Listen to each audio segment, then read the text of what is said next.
in Turkey is located on a earthquake base, earthquake area, because we have two very important lines.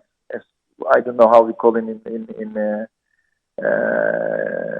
science, but I can say it's a line all over, all the way Turkey, north and south.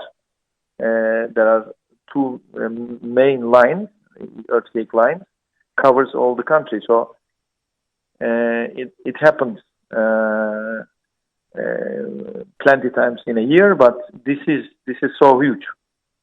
So and in just 8-9 hours apart, there has been two different very strong earthquake happened in the region of Kahramanmaraş.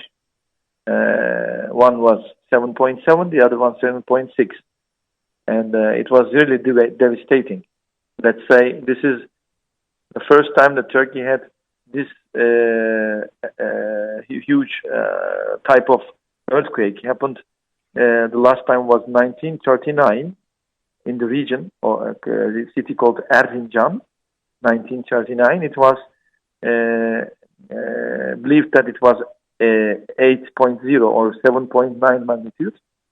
So after that very big earthquake happened in that time being, this is the second one, the second biggest one that hit the country in the century.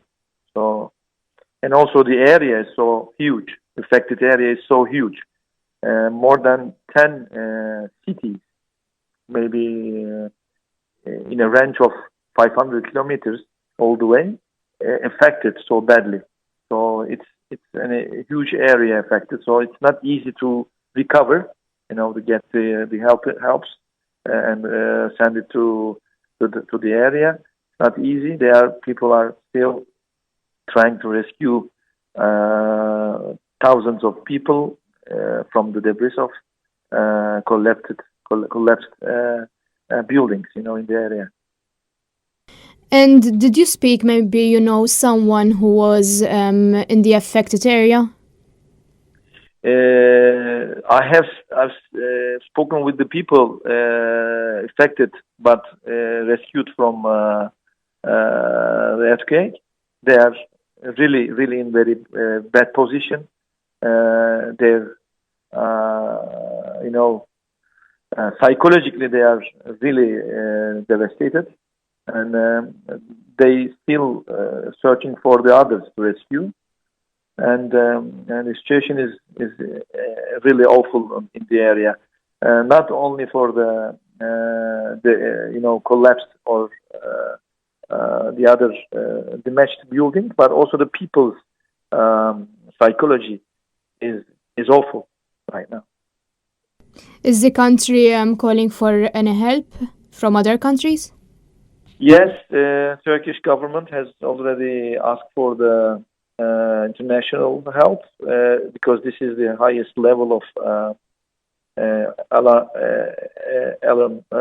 emergency situation, fourth level. So this includes also the asking for the international aid.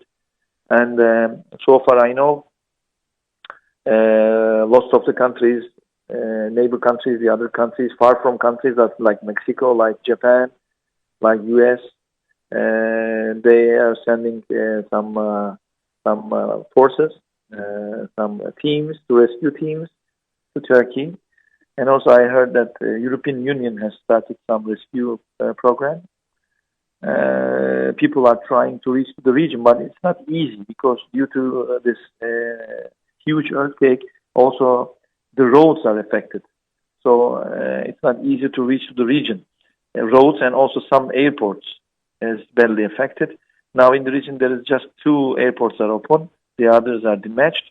So roads are badly damaged. So even you try to reach to the region in these days, it's not easy. Besides that, it's winter time, in Turkey right now is under a very heavy winter conditions also in the region. It's snowy, minus degrees temperatures, and it's also makes the effort harder.